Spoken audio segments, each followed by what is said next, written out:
Welcome to Top Tier Wrestling, your ultimate destination for all things WWE. Whether you're a hardcore wrestling fanatic or just a casual viewer, we've got you covered with the latest news, in-depth show reviews, and our unfiltered opinions on everything happening in the world of professional wrestling. Get ready to step into the ring with us and stay on top of the wrestling world. This is Top Tier Wrestling.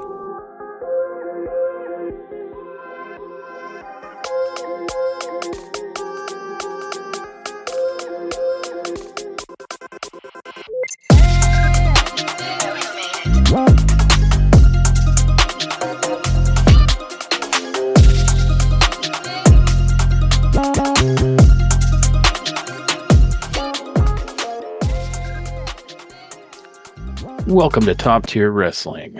I'm your host, Josh, the Marauder of Mayhem, and joining me, as always, is my awesome co-host, the Vixen of Victory, Dawn. Tonight, we're breaking down WWE Night of Champions from June 28th. Let's get into it. Let's. So, this particular Night of Champions is taking place in Riyadh, Saudi Arabia. Mm-hmm. And that's controversial because of political events, but also because back in the day, CM Punk talked some mad smack. And then Oh, I yeah. guess, enough money bought him to backtrap on that. It So, was just the fact that he was made like that apology. I went back and I looked at it, bruh. That apology, come on. I mean, you guys, it was so scripted. It was so like this dude. First of all, I don't know how often CM Punk has apologized for anything that he's done and or said whilst being CM Punk.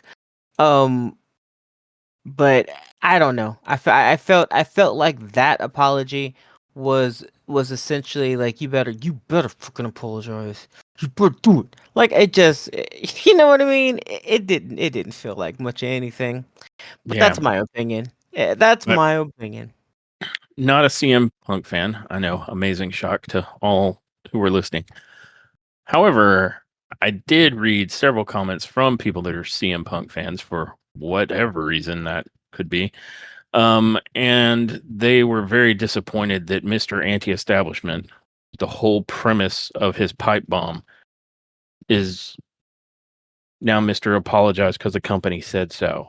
Yeah, So he is it was a Mr. bad look. He is the establishment now.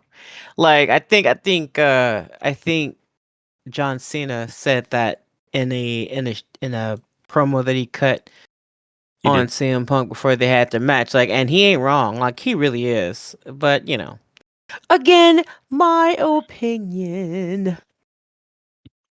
I think it can be presumed that what we state here are our opinions and Yeah. they're valid. That said, remember everything's a work. Everything, even the parts they screw up, they meant to do that. Yes. So Liv Morgan it is. hurt her shoulder on purpose. Yeah, exactly. But they didn't keep us waiting long for a major match to start. The first match of the night No. is for the King of the Ring finals. It's Cody Rhodes versus Randy Orton. I was legit surprised. That was so early on. I don't know. I don't know Yeah. why. I don't know what I was expecting. I mean, technically speaking, all of the matches they had booked for the show were pretty big name matches, so it could have been anybody, right? I was just shocked that it was that one so quick. Yeah. Cody I Rhodes, think the Randy reasoning Orton. Oof. yeah. I think the reasoning behind it is that on any other PLE on any other night, this would probably be the main event, right? True. Yeah, yeah. But since John Cena and CM Punk is going to be the main event, what they have often done is if you have two matches of that caliber, well, one of them is going to be the main event and the other one's going to open One. the show. Yeah, yeah. Yeah, that's true. So I tend to think that's why it ended up there. And it was a good way to start things off because the crowd blew up for Randy Orton in particular. Like he definitely was giving me like he's the favorite for the crowd vibes. Yeah. Not that they didn't explode for Cody Rhodes too, but like they were singing the entirety of Randy Orton's song the whole way down. Yeah. And there were many chants for the RKO. Not to mention all other stuff about the broadcast in Saudi Arabia aside, their Titantron is ridiculous. It It was is. so damn big Yeah. that like if John Cena came out, you'd be like, I can't see him, and then haha, jokes on you because they're tiny when they come out. Like they have to zoom way in. Yeah. So the Titantron is ridiculous over there. But the crowd was a little bit weird in some respects. Like they blew up for like certain entrances and Mhm. then they were quiet as mice in other spots. And it's like, hmm? So I couldn't Yeah. tell if the crowd was hot or cold. I mean, they said it was humid in Saudi Arabia, so temperature wise, probably hot, but you know what I mean, right? I do. Yeah, I couldn't tell you. I was like last year, the vibe of the audience, I was more on board for. This year, I wasn't feeling them. And I don't think they were feeling much of any of the female wrestlers either. Like Jade Cargill and others, they were just like meh about, and they made that loud and clear. I felt like the response to Cargill was weird. Like, I almost feel like they were booing her at spots. Oh, they did. They were absolutely booing her. They were booing her to. Why?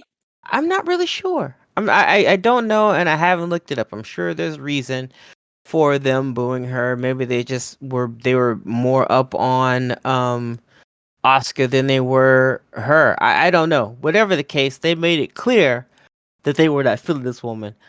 Um, and I think some of them went maybe a little too far with it, but um, I honestly don't know why though. Fair enough. But yeah, the energy was like high in spots and then non-existent in others. Um, Yeah, I feel like the show was distinctly missing main event Jey Uso and his entrance. That would have it gotten the crowd was. like Yeah, nice and hyped and level for the whole evening. So just saying, maybe if he were still the champion, they could have had a match at Night of Champions with Jey Uso, but I well, digress. I mean they didn't have many matches for champions on Night of Champions, which sounds No. vaguely familiar. Like I think that was the same case last year as well. Again, Yeah, that was yeah. many marijuana sticks ago, so I might be wrong. But No, for a show that was spawned off of showcasing the champions, and at a time where you have two rosters full of them, it was surprisingly championship match free. There were two that I negative as recall hell. off the top of my head. There was John Cena and Punk, and then there was Jacob Fatu and Solo Sikoa. And so the United States belt and the undisputed WWE championship, and I believe that was it. There wasn't Yeah. any tag championships. There No, wasn't they did that any on Friday for some reason. there there wasn't any women's tag belts.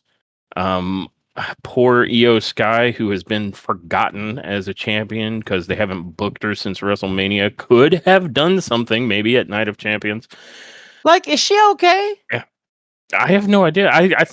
I hope she's fine. I just don't know if they have anything to do with booking her. I Did mean, they forget that she had a championship? Like a big deal championship? it wouldn't surprise me at this point. I'm like, oh yeah, Io is the women's champion on Raw because they don't do anything with her. Like she shows up occasionally, but Yeah, I feel just to like hold her or just to hold her belt in the air yeah, and look at people sideways. That's it. which feels like the thing she was trying to not be at WrestleMania. Remember how the whole story arc was that the other competitors, Bianca and Ripley, were overlooking her the entire time? And now it's like I don't know if it's by design or if it's just how it worked out, but she has literally been overlooked by creative since. Yeah.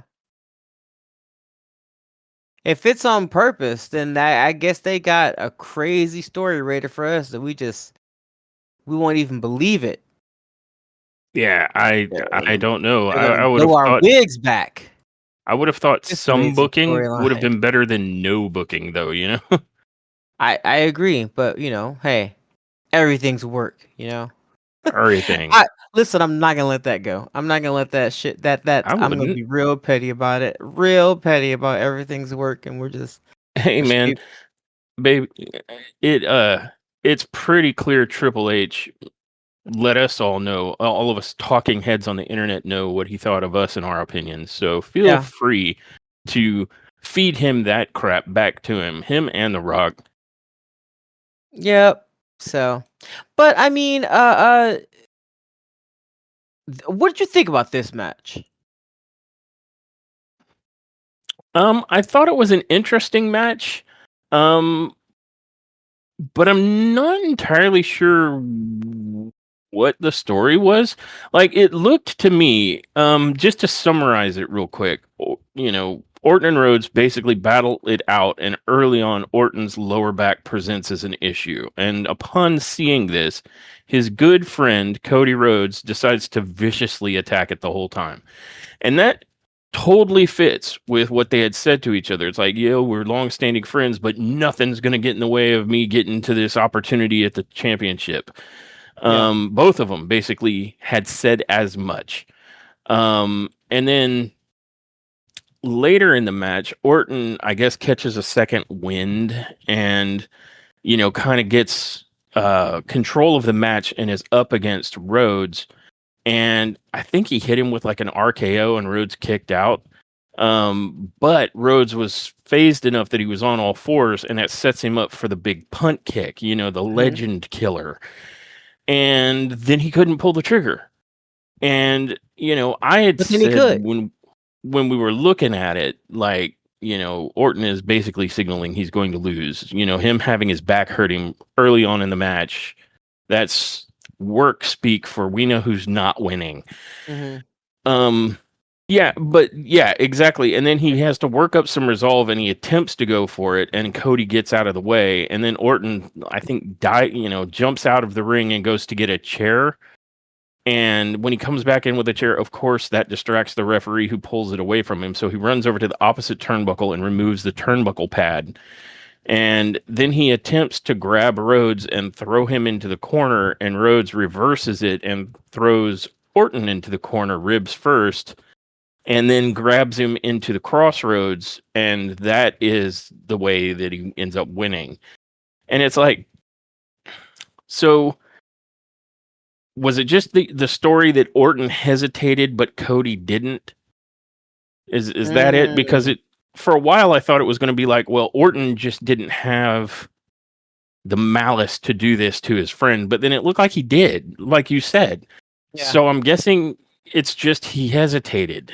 So because he hesitated, he lost. Well, and I'm sure his lower back being an issue was like a big part of it. Hmm. So that's Yeah. the way this match ends up playing out. Is that Cody Rhodes ends up winning, and then Cody gets into a post match interview with Baron Sextant, and all he has to say is glowing things about Orton, and Orton's like kind of giving him the sour grapes look, and then walks away. And it's like, okay, so I guess that was the story being conveyed, is that Orton was the one who hesitated because I guess he didn't have the malice to do it, plus his back killed him. Um, okay. Yeah. I don't know. I kind of felt like they were giving us heel signals from both sides. Cody was not very merciful when it came to the match, which I just on a personal note I like when Cody Rhodes is the kind of wrestler where he will be a bit vicious. I don't want the good What? guy act from him because I don't believe the good guy act from him, if that makes any sense. I just don't. What? Um It's like it's I almost as if you root for heels. I know, but but honestly, I feel like Cody is a heel. Like, I think Cody has been fighting against his nature for quite some time, and then he comes out with this fake, pastoral smile that's just eerie. It's not Oh, comforting at all. yeah, the fake smile is crazy. Yeah. Like that they So catch him on camera practicing it is so bizarre to me. yeah, and so I don't know. I kind of like whenever he gets a little heely with his actions, because I think he would make a very interesting heel. Getting Um, Healy with it. yeah, na na na na na na. Na. Okay. Nah, nah, Um, nah, nah, nah, nah. Getting Healy with it.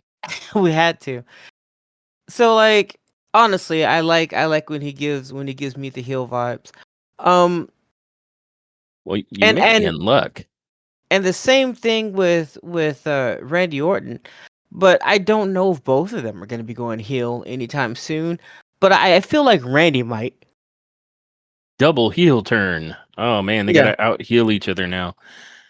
You might be in for a treat then, because I don't know about Orton, but Orton's always ridden the line, right? He's kind of an Mhm. anti-hero on his best day.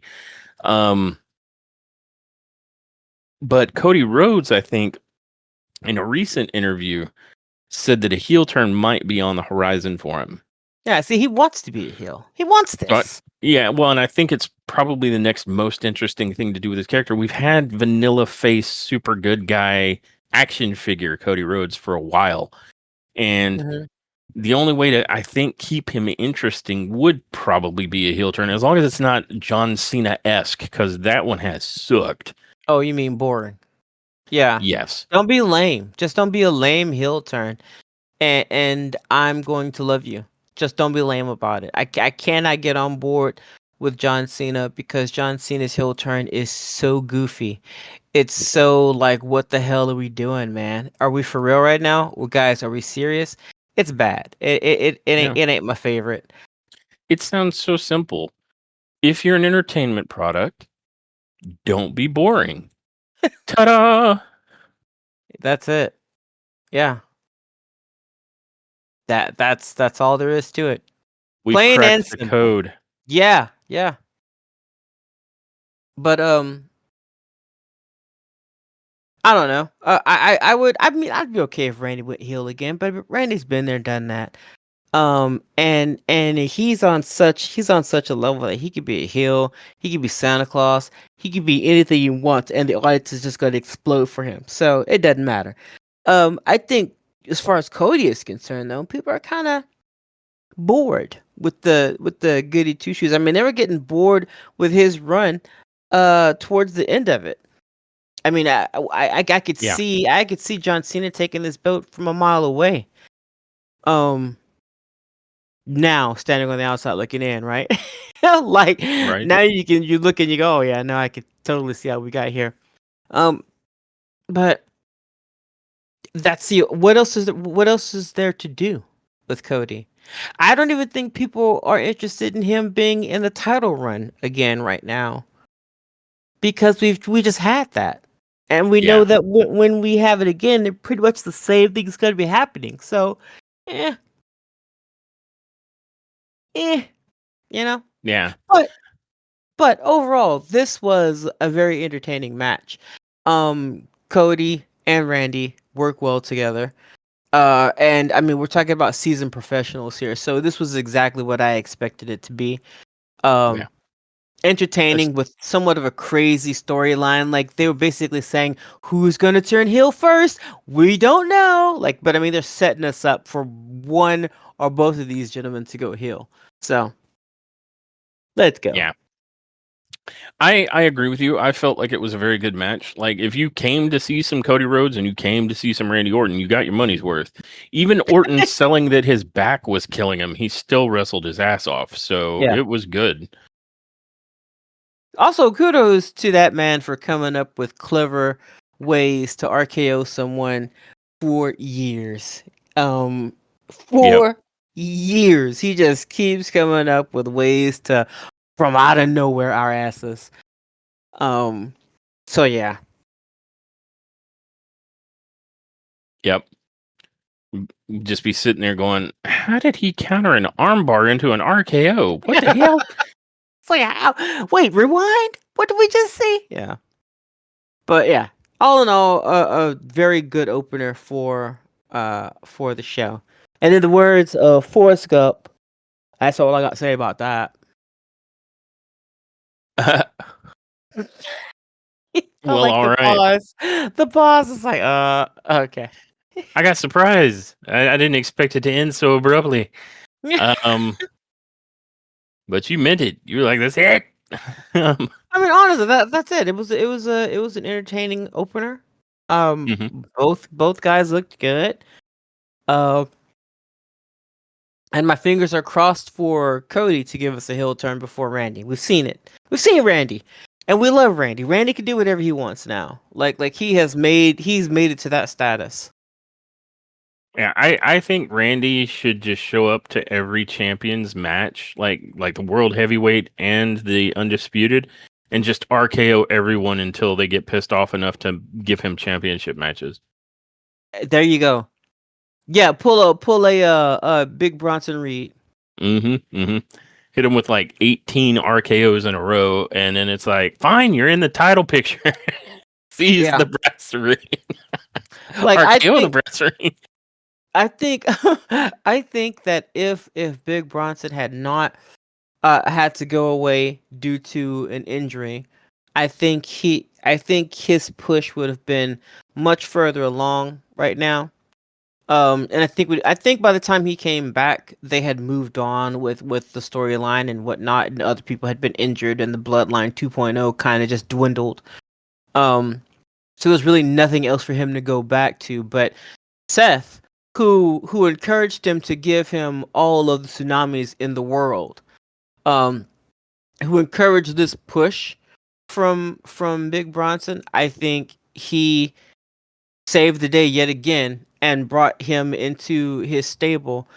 Least he be thrown into the into the background somewhere where he just does goofy stuff because they don't know how to handle big wrestlers. They just don't. They end up making him Yeah, goofy or slow or dumb or or something. dumb. Yeah, Yeah. Bronson coming in and just tsunami after tsunami and laying waste to people. People still talk about that. They still talk about it. I Well, think it was a brilliant move. Seth is the GOAT, the greatest alive. That's Seth. I will sing his praises until he gives me a reason not to, and that has not happened for several years. yep.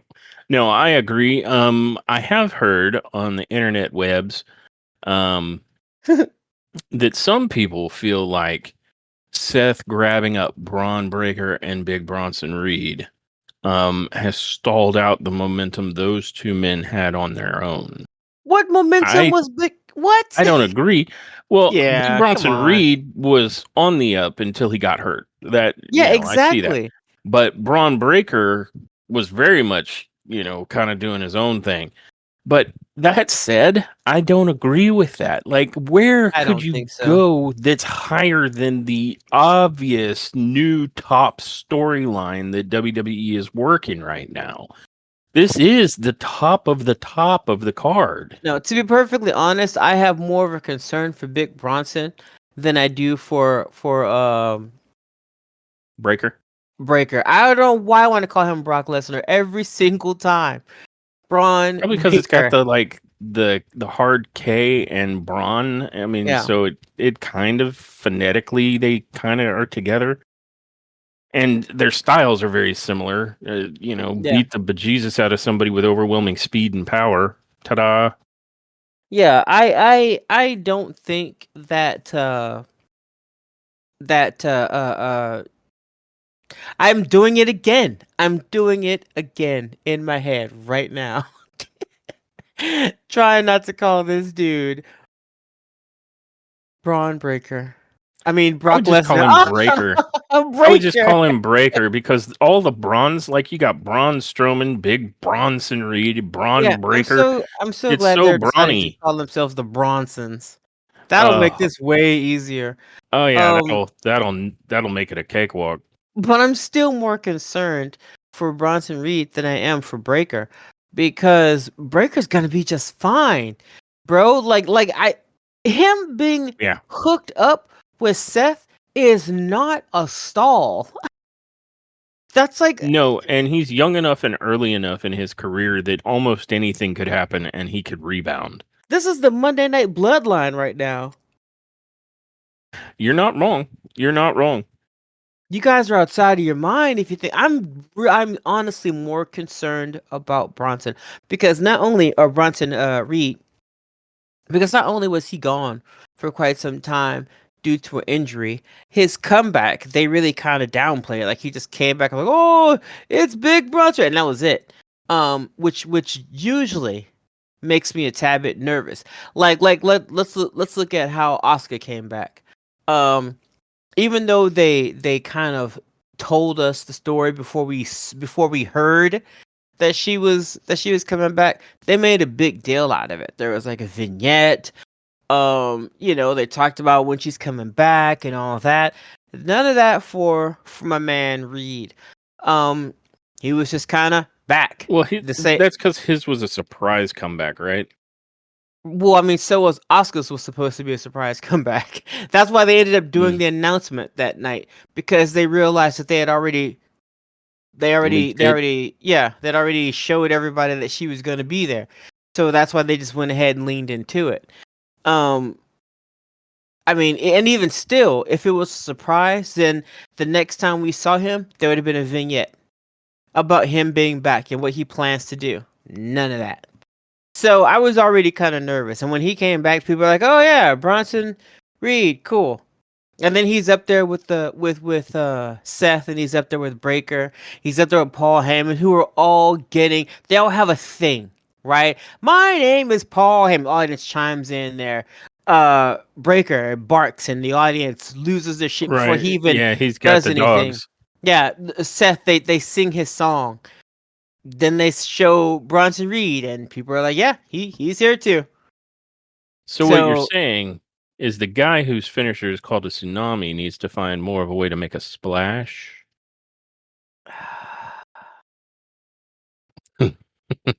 I mean, that is exactly what you're saying, and I that is agree with you. essentially yes. I mean, they're gonna have to. They got to do something like what they were doing before he got injured. You know, like he was making quite a name for himself. And now that he's with Seth uses him a scotch, yeah, but he usually utilizes Breaker for the most part. So I'm just hoping that they got something planned other than, hey, the big guy is here. Hope they got something else planned for him. Because he risks being lost. I agree for all the reasons you've stated, but also the fact that, like, overtly in promos, Seth seems to favor Breaker. Like he says, this guy's the future. Yeah. There's a bit more of a push for Breaker.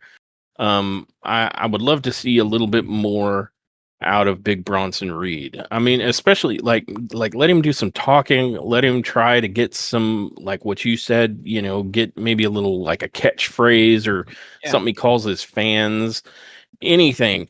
Yeah. Because you're right, that's the component he's missing. And when he's been on the mic in the past, his promos are good. All of these men, not letting them talk is not a good thing. Every last one of these men that's in Seth Rollins' faction here, Paul Heyman, Bronson Reed, Braun Breaker, Seth Rollins, all of these dudes, you put a mic in front of them, and you're talking about some genius level promo work here. All of them can spit, all of them can talk. Yeah, I don't know if Braun and Bronson are on the same level as Seth and no, of course not. Paul Heyman with regards to like anything coming off the cuff. But anytime I've seen them do their prepared promos, they kill it. They do great. Yeah. Yeah, they can deliver their lines with the best of them. So Seth pretty much damn near has the total package with these two men. He does. It's a faction of world champions and a Hall of Famer. Yeah, like he can go all the way with these men. And burying them? No, I don't. If this is done correctly, this could do nothing but send both of these men through the stratosphere. Like honestly, I if agree. if done correctly. If done correctly. But yes, I absolutely agree. I just wanted to mention the opposing viewpoint because I've seen that on the internet and I was like, what? How Yeah. do you figure?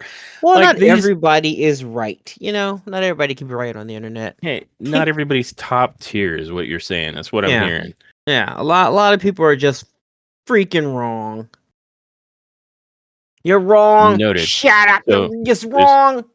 there's two categories. There's top tier and wrong. Yes. Noted. Yup. Well, Yeet. that's yeet. That said, we get a brief interlude where the street profits are made to be known that they're in the house, so they traveled all the way to Saudi Arabia.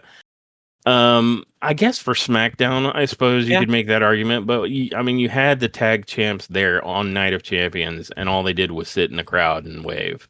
Well, they didn't have any room for that match. Although I don't know why, because they had what did they replace Dominic Mysterio and AJ Styles' match that was supposed to be happening on Night of Champions? They did. I think it got replaced by Sami Zayn carrying Cross. Oh, that is And what they replaced it and with? well, and remember, Dominic sprained his mustache. Yeah, he did. He did. Like I knew I actually know that he really does have an injury. He hurt his ribs or something. So I knew that, but I didn't know that they had replaced it with that match. They could have done that match, Sammy versus Karrion on SmackDown, and they could have had another championship match between the Street Profits and whomever. Yeah. Um, but I who am I, right? I just watch the show. I just watch the wrestlers, love them. That's it. So they, I guess they know what they're doing. Guess so. Um, but yeah, I think he sprained his rib combing his mustache. So it's something in there. Um, moving on from Dom to Dom's ex, the second match of the night is Rhea Ripley versus Raquel Rodriguez in a street fight.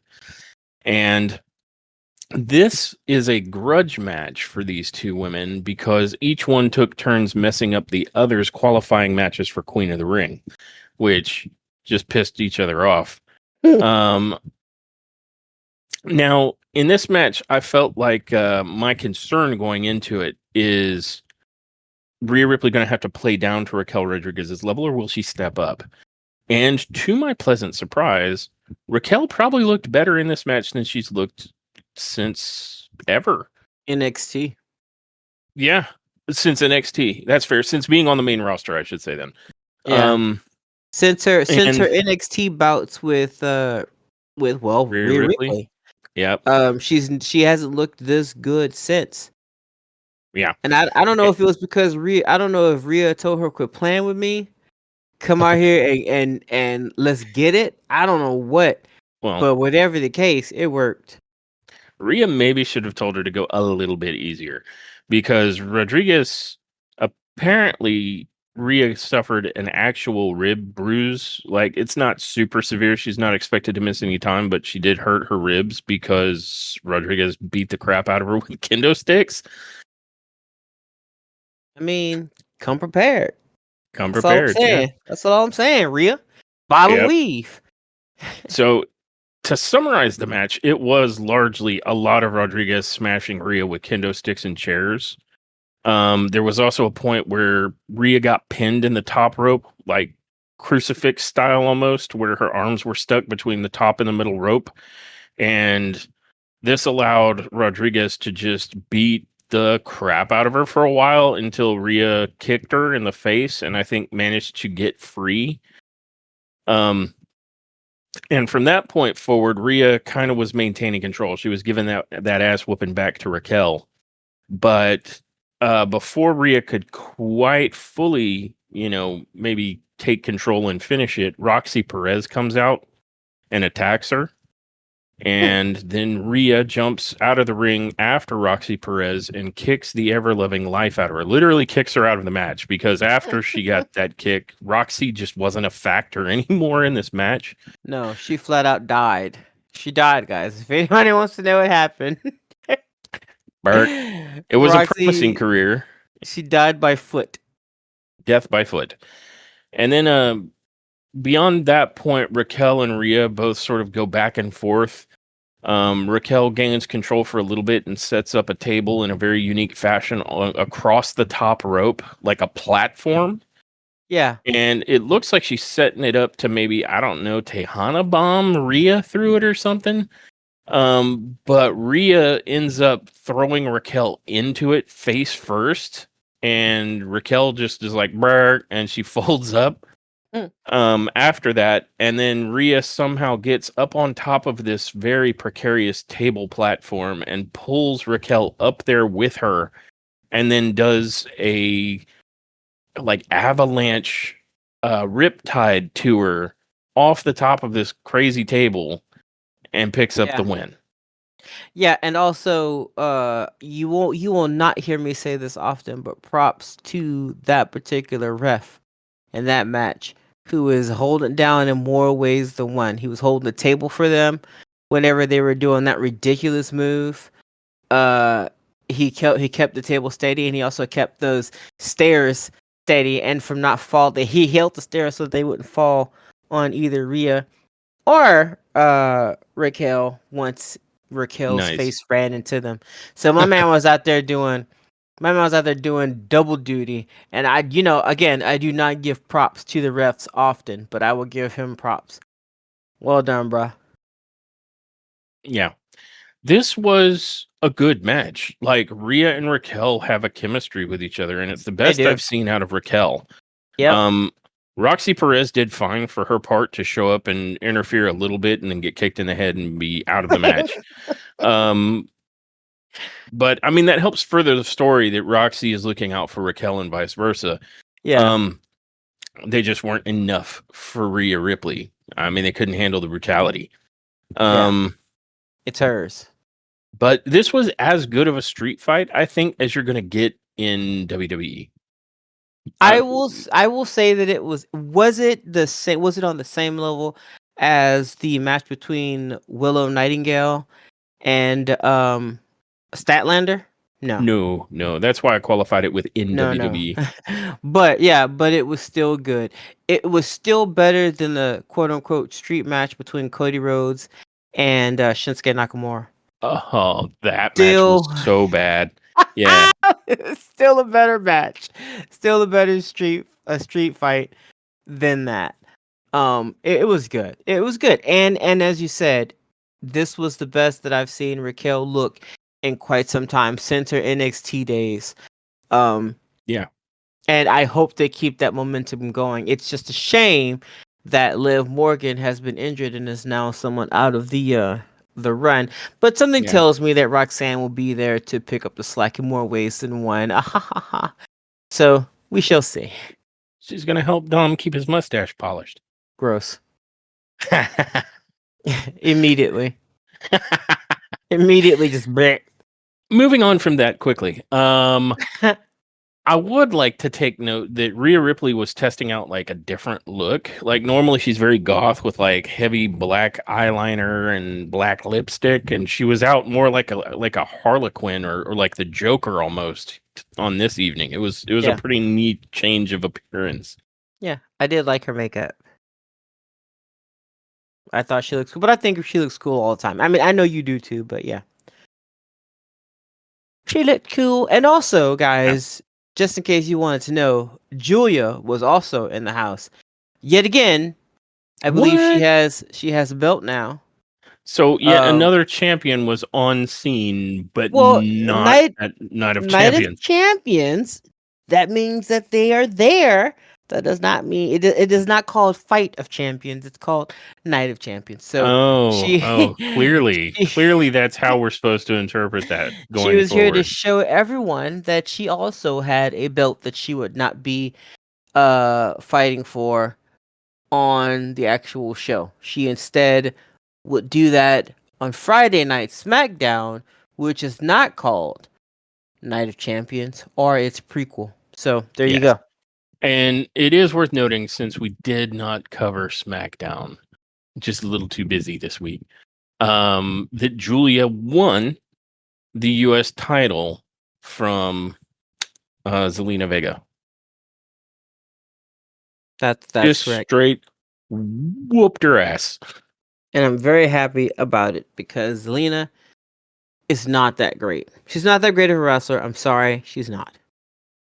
I don't disagree with you, but I also feel like it's a good thing for the U.S. title, the new fledgling women's U.S. title, because the first two champions, one of them is actually a very good wrestler, but is treated as a joke act, and that Yeah. is Chelsea Green. Anybody who hasn't, go look at her match with Penta in Lucha Underground. The woman can go if they let her. Yeah. And then you've also got Piper Niven and the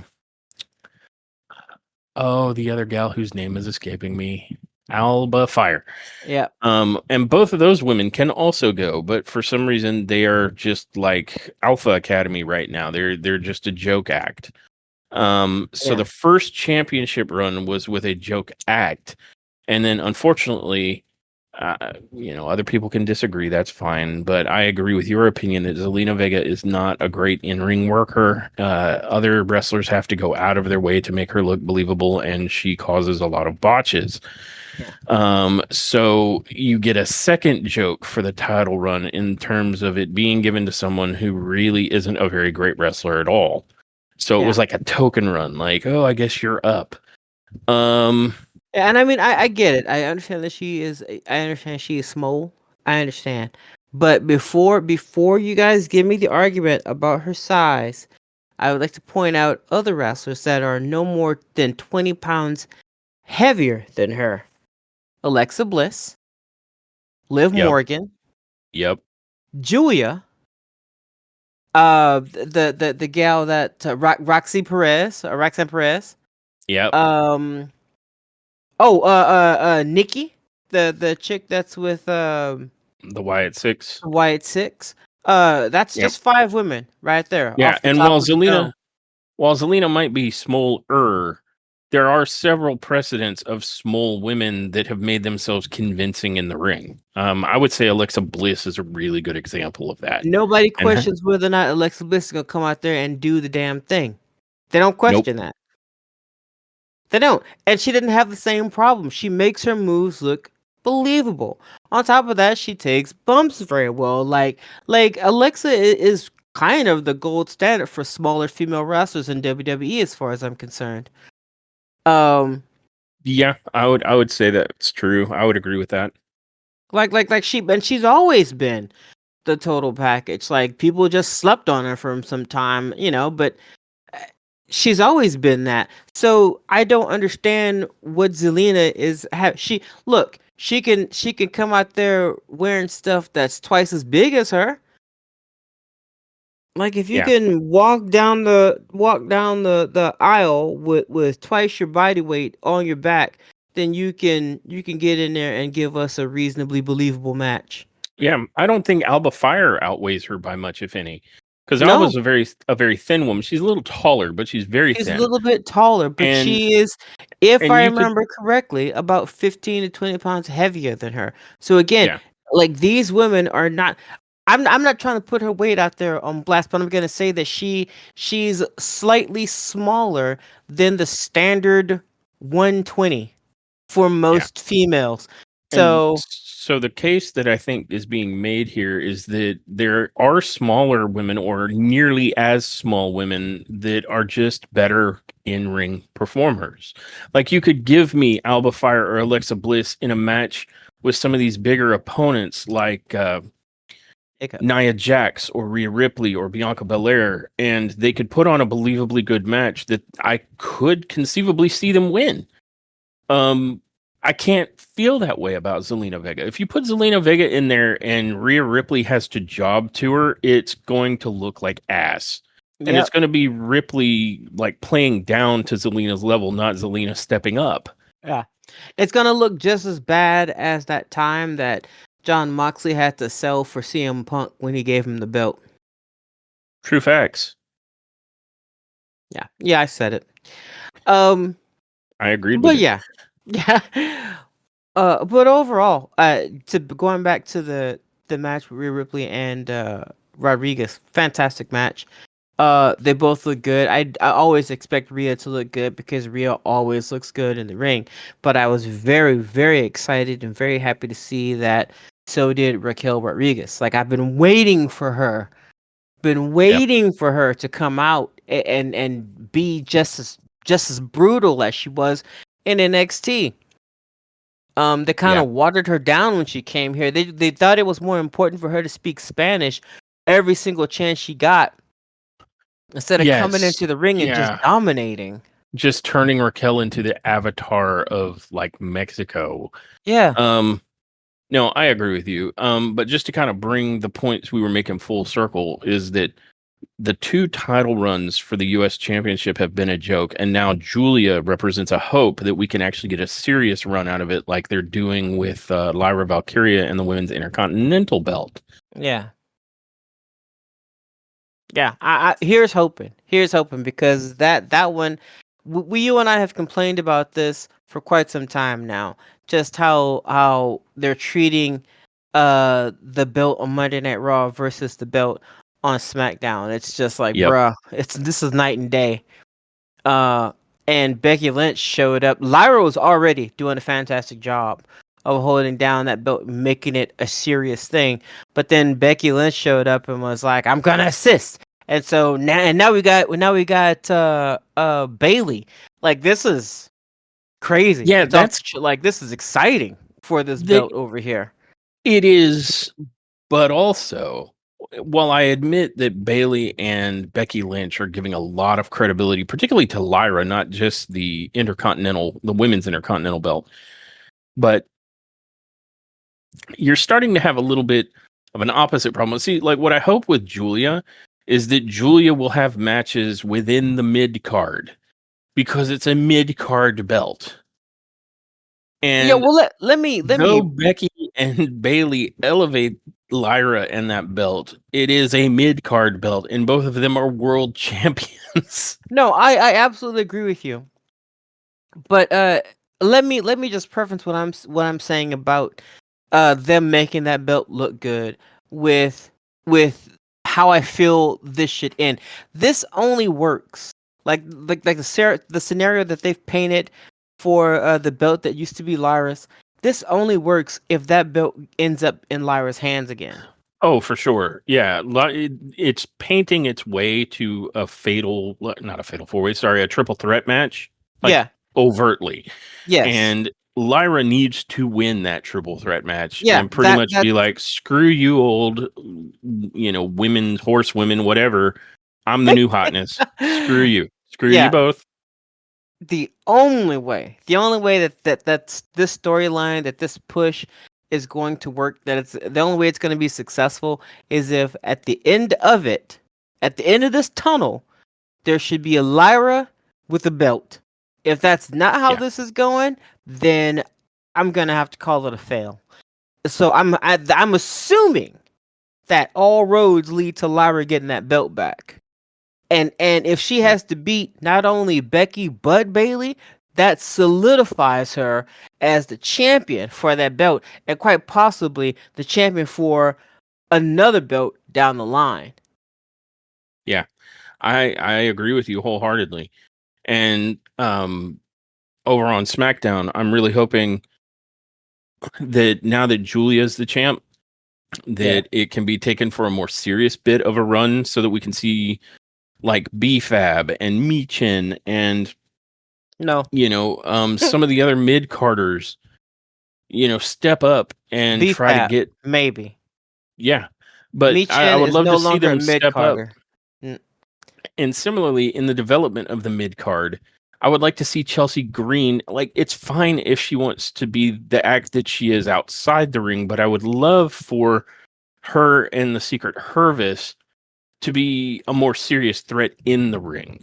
Like, that would be better, I think, They're the Um, female alpha academy, so I don't think it's gonna happen. yeah, and they're Um, the wrong folks for it because there's too much talent between those three women to be treated like that. I mean, hey, I'm not saying Alpha Academy deserves it, but I mean, I don't know how far you can go with Akira and you know what? Maxine, I and take that Otis is back. out with an elbow surgery. Otis could be taken more seriously. He could be, but I take that back. They are currently American made. I mean, either way you spin it, like these ladies are better than what they're being booked, and so is American made, so is Alpha Academy. Like I know you can't go too far, but you can go pretty far with well, Maxine is apparently working it out with Natalia, right? Yeah. Uh, So a- we'll and see how that plays out. and sure, Akira is kind of a comedic relief, but Otis can go hard on the paint. Yeah. Um, I would love to see Otis finally get to that I peak of the would mountain love where for he that can to trash happen some people because before he's he gotten in the ring. retires from the business Well, because yeah. Because he's gotten in the ring with big dudes. He's gotten in there with Braun Strowman. He's gotten in there with Ivar. He's gotten in there with Gunter. And he's, pushed these guys. Like there's been stuff he's done to them that it's like, oh my God, Otis killed him. yeah, So it's always been right at the cusp, and I don't know why we don't cross that threshold with him. yeah. He's super over with the crowd. Now I know So we could do something with Akira if we can give Zelina Vega a belt. Then we could do something with Akira. That's all I'm saying. He's a better wrestler than she is. Akira, Sorry about it, but yeah, he no, is. no. I think he's a good enough wrestler. I think Akira, they've had trouble with figuring out something for him to do because they used to have like a 205 live belt and the 24/7 championships that were good for, guys in that kind of a position. And now you've got luchadors coming in, and Akira, I think, could fit in with some of the lucha stuff quite well. Like we just saw Los Garza go over to AAA and win the tag belts over there. Yeah, So there's options. It just depends on how creative and whatnot they decide to get with it, and if they feel like it's worth their time. yeah, I would love to see it as a fan. That's all I'm saying. yeah. The problem with Otis, honestly, is because is Otis doesn't look the way they want Otis to look to be that powerhouse. If you get my drift, Otis would be super successful in AEW. Um, Otis looks like a power lifter. He does not look like a bodybuilder, but he looks he looks like a like power Mark lifter. Yeah, Henry. He looks like a white version of Mark Henry's where he could go and lift the arena edge up off the ground. yeah, So I hear you. I mean, you're probably right. There does seem to be like the more you look like you could win the Mr. Olympia, the more of a push you will get, or the hmm Miss Olympia at this stage. But I don't think it stretches anyone's believability that Otis could pick up a small car. You know what I mean? Like he yeah, is super strong. yeah. I agree, but they don't know how to utilize that for some reason. From the same people that had a guy like Mark, they don't know how to utilize Otis, which I find interesting. And that's all I want to say about that.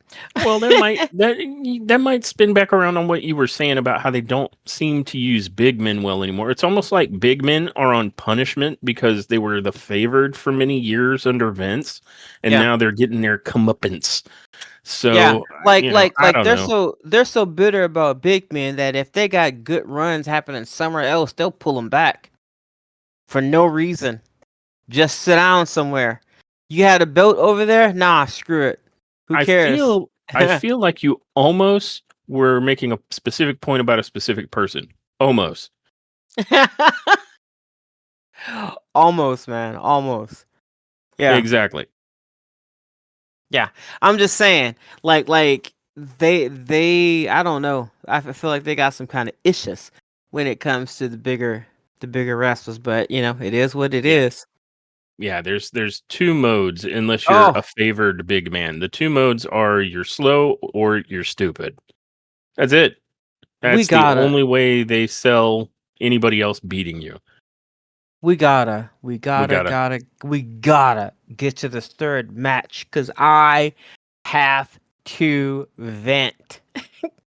Oh, okay. Well, turning our attention back to Night of Champions, the third match of the night is Sami Zayn versus Karrion Kross with one Scarlett Bordeaux. Karrion got a nice pop for coming out with his whole the whole pronounced entrance, the black and the white and Scarlett, coming ahead and singing the song, and then he's all right, so Fall and Pray went over very well. And then of course Sami Zayn comes out wearing I don't know the proper name for it, but it's like a shake head covering. And so the crowd loses their shit. And just to quickly summarize the match so that we can get into the meat and potatoes of what you wanted to say. This is another grudge match. Essentially, Sammy is tired of all of the BS that Cross keeps talking in his ear backstage. And so on, I believe it was SmackDown, he punched the crap out of Karrion Kross and said, "Hey, I talked to Adam. You and me, not a champions. TikTok." And then the way that vignette ended was Scarlett saying stop because Karrion was selling that his face had fallen off from the punch. And then Karrion just starts laughing and he's like, "Got him." And so this was a pretty good grudge setup. It's something that they've been building up for the last couple of weeks with Cross getting in Sammy's face and in his ear, and just is about time. And for the most part of this match, it felt like it was a pretty good back and forth, with it leaning slightly in Cross's favor. He was looking good. He was hitting some big exploder and what's the other one they call it? Not the Acai moonsault. My brain. The Saito suplex. And so his suplexes were looking good. The internet was talking some stuff about Cross isn't getting a push because he's afraid to bump. If you watch Night of Champions, he clearly had no problems bumping his ass off. In fact, it looked like he may have heard that criticism and bumped extra. So Karrion looked great. And for the most part, it was looking like this was going to be Karrion's match to win because he had Sammy's number. And there was a point where he was talking all kinds of mad shit and, in Sammy's face, telling him, "You tell everyone you're a liar." And he runs to the opposite. He was telling him this while he had him in one corner. And then he runs to the opposite corner. And as we all know, if you're running either at or away from Sammy in a corner, that's how Sammy gets you. And in this particular instance, it's exactly how it went. He ran away from Sammy after talking shit in his face. And so Sammy ran immediately after him and caught him in the opposite turnbuckle with one gigantic ass haluva kick, and then pins Karrion Kross 1, 2, 3. And Sammy wins, and he looks down at Karrion Kross, and Sammy is a family man, but he said in Sammy language, "Fuck you," and then proceeded to leave. And it was a good showing for Karrion Kross at a PLE, but I don't think it's the push folks were looking for one Karrion Kross. No. And I will now turn it over to you because you said you had something to vent about on this one. Yeah. What are we doing with Karrion Kross, man? And what's this? What is this bullshit about him not taking bumps? What? Okay, he kind of laughed it off, and I don't blame him. I probably would have laughed that off too, because that's real dumb. But what are we doing with Karrion Kross? None of these wrestlers are getting any younger, folks. That's not how time works. They aren't reversing in age. Okay? Maybe they get enough money to look as if they are, but they are not. So what are we doing legit with Karrion? Was that the push? And I understand they were gonna give the win to Sammy because he's gonna be a crowd favorite in Saudi and blah blah blah whatever. But that's probably because I don't know. I feel like they should have had that match somewhere else. Whatever. It's too late now. It's over with. But I ask again, what are we doing with Karrion Kross? The Yeah, audience wants Carrion. They have been pushing. If you go to YouTube right now, go to YouTube and not you, but just in general, you oh, if oh, you're listening to our podcast, don't you go anywhere. You stay here. You pause it, and then you go and you take a look at that match between Sammy and Carrion. Go ahead and look and see what the votes are on that match on YouTube. You'll see it's getting downvoted out of the stratosphere because people are freaking. They want Karrion Cross. They don't want Karrion Cross losing. They want Killer Karrion. What's so hard about you guys letting this dude do his freaking thing? What? yeah. What's so If hard I about had getting out of the fucking way? Move! Well, if I had to guess, and it is a guess, I mean, literally, I've heard nothing. I'm postulating based on what I've seen myself. If I had to guess, Karrion Cross in storyline is trying to get some sort of like darkness or ruthlessness out of Sami Zayn. And so it makes me wonder, like, did he ever intend to win this match, or was he just trying to push Sammy so far that Sammy would do what it took to win the match? And so I feel like I'm not going to have a good answer to the question you are presenting until we hear something from Sammy and or Carrion going forward. Now, Because look, he's been playing the role of devil on your shoulder, and that only works if he can actually get people to turn to the dark side. if we go back to it Friday, SmackDown, and they ain't got nothing for us. They got nothing to say about nothing. Like Karrion's not there, Sammy's not there, or Sammy's there but he's focused on something else. Whatever the case, if they just sweep this under the rug, I'm gonna be hella mad. This is another scenario that only works. This is only gonna be a good story if we get the push that we have been demanding for Karrion Cross. Bro, I have Ooh. been. Look, you guys give us the Karrion Cross we want. Quit fucking with us. Give us what we I want. hear all of that. Yeah, I do. But hear me out. I'm not debating that we need the Carrion that we want, No, but boo. What is it? Boo. I'm not debating this. Don't boo me yet. You might Oh, like this okay. idea. Okay. This is All right. complete conjecture, total speculation. Okay. Um, dig it. We feel like Jey Uso is going to try and find his way back to the title. Uh-huh. Suppose he does, and waiting for him is not a Sami Zayn who wants to congratulate him, but now we have a darker, more driven, more I damn sure am going to become the freaking champion now, Sami Zayn, who is willing to do whatever it takes, even to Jey Uso, to get that belt off of him. So nah, not Sammy. That's exactly why it would be a heck of a turn, don't you think? Not the Because you Oosie immediately Oos. were like, not the honorary oos, not the oosiest of No. ooses. To be perfectly honest, and I'm being 100 right now. I don't care. I honestly I don't care about a dark Sammy. Maybe. Let's see it. Let's see if he can pull it off. I honestly don't know if he can. I don't think he can. Listen, I didn't think he could be entertaining in the bloodline either, and I was wrong. So I'm willing to admit that if he comes out and gives us the heel turn that we've all been looking for but we didn't know we needed, then I will be the first to say I was wrong. This he brought it. He did exactly what I thought he couldn't do. But honestly, I don't care about his storyline. I am so much more invested in carrying across the storyline at this point. I've seen Sammy be successful in some shit that he wanted to do. I would like to see Karrion get the same opportunity, and everybody else wants the same damn thing. And if they Yeah. don't do this, what's going to end up happening is they're going to get people turning on their faces. They're going to get people turning on people that they're trying to shove down our throats. They know damn well the audience will do that in a heartbeat. Remember when they tried to give us Roman Reigns? And we were like, you can Yeah. take this shit right back? Yeah, it wasn't until Roman turned into Darth Roman, the head of the table, tribal chief, that he really got over on his own. That's the, yeah. Yeah. And then people were like, okay, OTC. Right. But you're not gonna shove down our throats some shit that we don't want. Uh, you've tried before.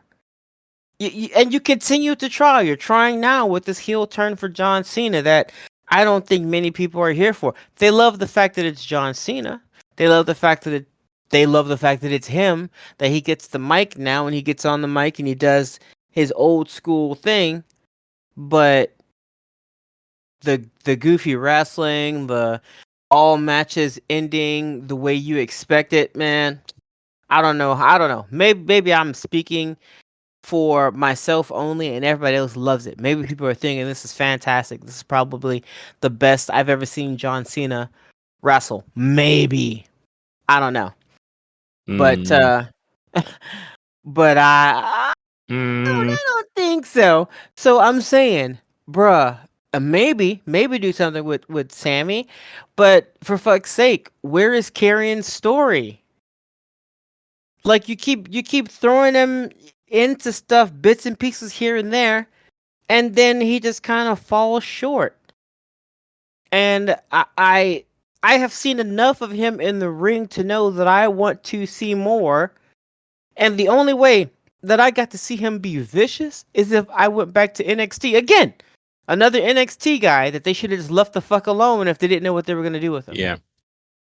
I had to go back to NXT and kind of bypass the weirdness when Vince was around and Karen had this helmet thing going on. I don't know. I don't know what that was about, but I had to go back and watch him actually do some killer crossing. I would like to see that in WWE. I don't know what to do. And he took plenty of bumps in NXT. He takes plenty of bumps when he's allowed to get in the ring. You guys don't let him win jack and shit, so he's got no other choice but to take bumps. So for people to say that he takes no bumps is like, what? Yeah, I agree. I'm just All he does saying is fucking take what they bumps. said. Yeah, yeah. That's all my man does. What are you talking about? He took that bump when he got pinned and Sammy won that match, didn't he? Man, Yep. y'all are like. Anyway, the people that say that they want Karen to have a push, those are the people that are right, and those are the people that I agree with. If they do something with Totally agree. Sammy, good, cool, wonderful. But they've been doing shit with Sammy, like that's great. But what about, is Karen a stepping stone for Sammy's storyline? Get the fuck out of here. Yeah. Well, who knows? I mean, it depends on if Carrion ends up putting together a stable again. I mean, Michael Cole was calling him a cult leader a lot during this match. Yeah, That sounds like somebody who might be putting together a stable. And if yeah. he does end up, like, if it plays out like I was just saying, and Zayn ends up with a world title, and he comes out one day and says, I've got a new cult, and you want to know who's in it? And Sami Zayn and the New Day come out, then he's got a stable that has world title and world tag title gold already. And Yeah. suddenly Seth Elise is going, damn it. Yeah, Seth is still coming out on top though. I mean, I mean, he's the architect. Braun Brick, come on. These these are powerhouse. And Seth by himself. Like again, you guys can say what you want about Seth, but I think he's amazing in the ring. No, he's not the big powerhouse dude like Brock Lesnar or Bronson Reed or Braun Breaker or Braun Strowman. Like, okay, he's not huge, but that dude gets in the ring and he is the architect for a reason. Yep. Like Randy Orton can do just about anything to get to that RKO. Seth gets to that stump. He makes that stump Yeah. happen. No, Seth is one of the most complete pro wrestlers in the universe. Total package, yeah. Absolutely. That said, we are brought to our fourth match of the night. One of my favorite matches of the night. Jacob Fatu versus Solo Sikoa with, of course, JC Mateo for the WWE United States Championship. JC Mateo. Because it's not a great rename. It's right up there with calling Hickalate. Never mind. Anyway, so quick summary of this match. It is the culmination of bad blood that has occurred between Jacob and Solo.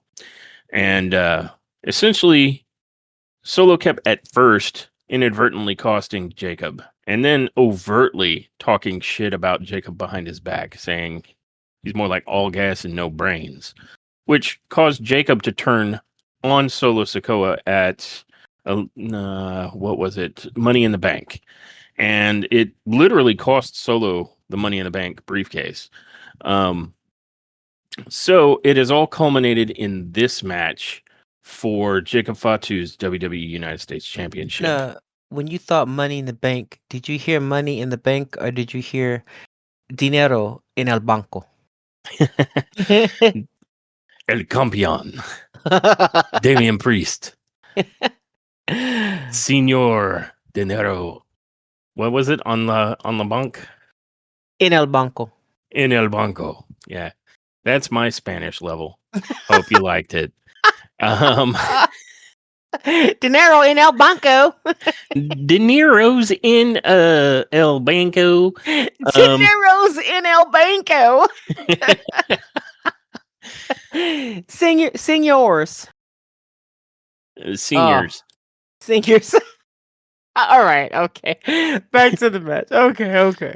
To give a brief summary of this match, Jason, where did that come from? Jacob basically runs the match, even with JC Mateo interfering. He is completely dominant, Jacob is. And late in the match, Jacob has just been beating the brakes off of Solo. Like, it's been a fairly lopsided affair here. And Jacob is setting up to do a top rope move, maybe either a frog splash or a swanton bomb, because he doesn't usually get and set on the top rope for his finisher, the double jump moonsault. So I'm not sure what he was going for, but we'll never find out, because as he is on the top rope and Solo is laying on the mat, I want to say JC Mateo causes some sort of interference that attracts the ref to look away. And it's in that moment that we see the triumphant return of Tongaloa. And Tongaloa jumps into the ring after tripping Jacob on the top rope, and then grabs him for a top rope neck breaker. And to his credit, he did not screw it up. So already looking better. But it didn't stop there. I want to say, I'm trying to recall, but I want to say that Jacob may have recovered and like kicked him or head butted him or something. So he ends up rolling out of the ring. And I think Jacob hits Solo, I want to say with the double jump moonsault. I'm struggling to remember, but he's close to the edge of the ring and he gets pulled out of the ring. Again, the referee is just like, brr. He gets pulled out of the ring by someone we hadn't seen yet, at least not in WWE. Some folks may know this individual as Hikuleo from, I want to say, New Japan, possibly even Bullet Club.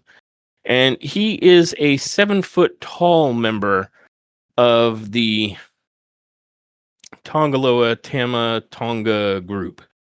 I believe the WWE has decided to call him Tala Tonga because he is the taller Tonga. But at any rate, he pulls out Jacob Fatu and choke slams him through the announce table and then rolls him in to allow Solo to hit the Samoan spike, which Jacob sold beautifully. Like, he full body flipped. And so it made the Samoan spike look like it killed him. And that allows Solo Sikoa to pick up the win and become the new US champ. And in storyline, Solo went from talking about how he's all alone to suddenly Tongaloa, JC Mateo, and Hikuleo or Talatonga, whatever you want to call him, are back in the scene. Not sure where Tamatonga is. Maybe he's still nursing an injury. But it looks to me like Solo is putting back together his bloodline. Only Jacob is on the outside of it now. Certainly looks that way. What were your thoughts on this match? Um, I thought that we did not need um we didn't need Tangaloa. I'm sorry. I'm sorry, but we didn't. Um What? He's Other not your than that, favorite member of the new bloodline? it's not even about that. It's first of all, when he showed up, I don't know how many people still knew who the hell he was. In fact, they had to show him again. Like he took the hood off, and they were still like, "Who?" And then, like just randomly, they showed him again to the people. Like, oh, Deerface, baby Deerface, got it. Doe-eyed Tonga, got it. Yeah, Dohai Tonga. That's all they had to say. Uh, Doa Tonga. Then I would have known.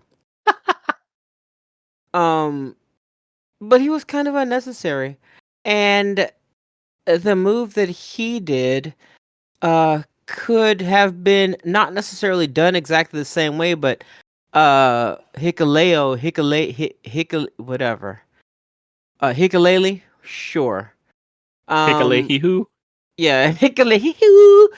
Uh he could have done it. He could have grabbed Fatu by the ankle and yanked him out of the ring, talked his smack and then choke slammed him. Um and I think it would have garnered about the same response because when he showed up in Saudi Arabia, most of them were like, "Who?" Um, and then the cameraman was like, "This guy, look at him, see?" And everybody was still like, "Who?" So I think, just in general, in summary, I don't think that um introducing either one of these guys was was very surprising or like as WWE might have hoped it had been. But other than that, the match itself, Jacob was just, if you guys play the game, if you guys play 2K20 WWE 2K25, then you know that Solo Sikoa is 1 point higher than Jacob Fatu. Like I think he's rated an 86 and Jacob Fatu's rated an 85. And I never really understood those numbers and how they use them until that match, honestly. I feel like it was I feel like it was one of those matches where Jacob was like, you may be this, but I'm going to show you that I'm much more than you think I am. Like I think Jacob handed it to him. Um, I'm not saying that Solo was a Yeah, punk. he did. Uh, Solo did get his licks in. He did. And when it was time for Jacob to take the bump, he did so, and he did so well. Um, but I mean, Jacob showed out until Solo had his help. And I think that's what they were trying. I think that was the story that they were trying to tell, that which they did so pretty well. I don't know how up people are on Solo because I kind of feel like they think of him as like a comedy act, and that's not the vibe I think that they wanted for the Bloodline. Uh, so I'm not really sure how this is gonna play out. I'm not sure where this is gonna go, but I am interested. I'm interested to see where they go with this new group. I'm gonna have to see a lot more. I'm gonna tell you right now, as far as I'm concerned, JC Mateo is probably the least interesting person in this group so far. I'd rather see Hickory Dickory Duck. yeah, Hickory. Yeah, I'd rather see him. Uh, get a vibe on him to see what he's like. I would even be more interested in seeing Deerface Loa. Um, before JC. I mean, look, JC is okay. Okay, he is. But every time I see him, I feel like he's just tired. Okay, I can't say that. Every time I see him, every time I see him, I just feel like my man just woke up from a nap. But like he woke up abruptly and like he's kind of like out of breath about it. Like every time I see him, it looks like he was in another dimension, and they just caught his attention to let him know that he was still here and he had something to do. Like whenever he came running down on Night of Champions to assist, my man was my man was running like We already played it. It was so funny to see him run. he was running. Yeah, you guys ever seen that meme where the little kid's running and then he hears a loud pop and then he turns right back around and he's like, "Ooh," and he takes off running in the opposite direction. Like my man JC looked like that kid going in the opposite, like just going back. He looked like he had just gotten in trouble, like he had just gotten caught in the kitchen trying to take something, and then he got yelled at and ran out the kitchen, and that's like he was running back to his room. That's what he's looked like. That's how he looked. And every time I see him, it looks like he's struggling to do something, struggling to stay awake, struggling to breathe, something. And I'm just, I look. I'm not here for it. I don't want to look at him because he makes me uncomfortable. Like I want to go, like I want to take a deep breath or something, or like wipe my forehead, or drink some water or something. Like I want to not eat something salty. Every time I see him, I just want. I just you know what? So he's become time the I face see him, of cardiovascular worry. yeah, every time I see him, I grab my blood pressure cuff. It's like, I look at him, and I'm like, oh, that's right. Have I checked my blood pressure today? Gotta make sure I'm okay. Like seriously, my man, he just looks like he's struggling through life, like all the time. He does that flip, that people love, and every time he does it, I'm just concerned. I'm concerned. I'm like, man, he keeps getting closer and closer every time he does that. Like he's slipping in and out of the veil of this reality and the next. And The I'm like, next world. yeah, the next one. Every time he does a little flip on top of somebody, he gets closer and closer, to the great beyond. I just don't want him to do that anymore. I don't. I want him to sit down. Actually, don't sit down. Maybe take a walk. Maybe maybe walk for like 30 minutes every day. Maybe make your own food, cook your own stuff at home. Don't use any vegetable oil, maybe stuff like that. Listen, I'm not telling you how to. I'm not telling you how to control your life or anything, but maybe like salt is fine, right? But like maybe not so much preservatives and stuff. Maybe have some water. No more Dr. So Pepper or whatever it is that you like to so drink. Any of stop that. perpetually dirty bulking is what you're saying. Yeah, just stop it. Stop. Don't dirty bulk. Take a break. Take like a month or so and just drink some actual orange juice. Or some milk. Don't put any whey powder in that. Don't do it. Don't do it. Just drink the milk, man. Just drink it. Anyway, every time. Long story short, he's the weakest link. Like to me, he is to me.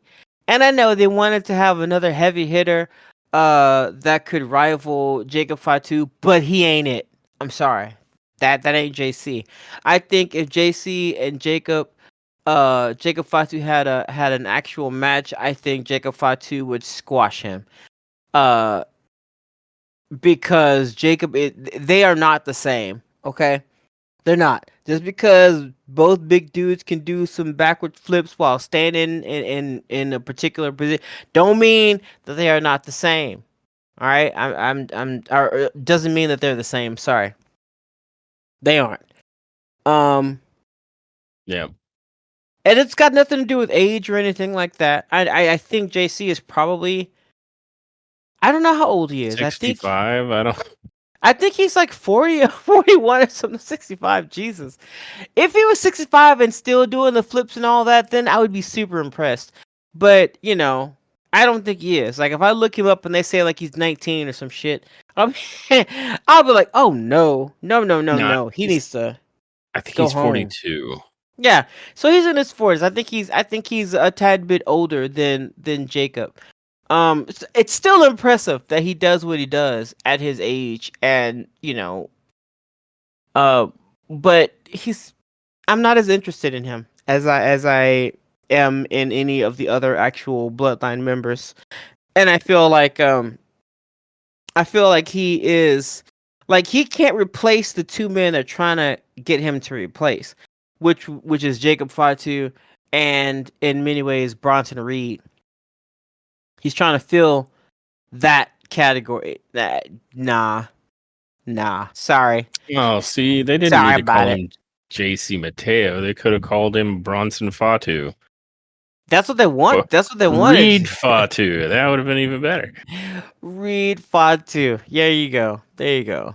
They just call him Rita Tonga. Read a tongue. Read a book. Substitute Tonga. Why don't they just call him that? Fucking his name is not a Tonga. not a Tonga. That's right up there with Talatonga. Yeah, exactly. Yeah, replacement Tonga. I'll call him that. Um, Thicky Tonga. Thicky Tonga. Thicker Tonga. Thicka Tonga. Thicker. Oh my god, I would love to hear Michael. Oh my god, here comes Thicker. That'd be Big amazing. Thickums making his way to the ring. Big Thickums. Oh, the only person who couldn't roll with that would be Tessitore, because he just can't. Yeah, he'd be well, struggling. if he's running to the ring, maybe JC could roll with that. Sorry. Nah. Moving on, because JC Mateo has gotten so much airtime now. Moving on to the fifth. That'd be one of the tag words. JC Right. Mateo. JC Mateo. But moving in towards our fifth match of the night, we come to the finals for the Queen of the Ring tournament. One Jade Cargill versus a recently returned Asuka, who's looked quite dominant in the couple of matches prior to this that she's had. Still screamy. Still awesome. Still Asuka. Still although awesome. the Nobody's over a ready for her. year, no one is ready for her. The over a year off that she had, I think, did wonders for her because, like, she looks like she aged backwards like 10 years. Seriously, yeah, my girl spent several months exfoliating the fuck out of her skin. Like, she dug and dug until she found the newborn baby butt layer and was like, "This is it. This is what I want. Let's go. Put some paint on this shit. Let's rock it." Yeah, no, she looks fantastic, and she's in the ring just woo, screaming and kicking and hitting people with her ass. She looks amazing. What did you think about this match? I believe it's called the newborn baby butt impact. No, the Empress Impact is her new move. To kind of summarize how this match played out, obviously going into it, you've got the size and strength advantage going to Cargill, right? Yeah. And Cargill, both called of it these for women her, by the actually, way. they both came out. Well, I'm sorry.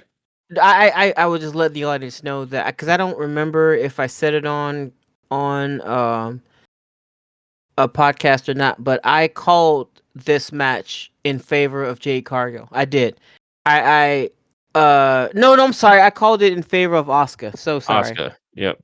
Yeah, I was pretty sure that Asuka would be the one to win this match. Please continue.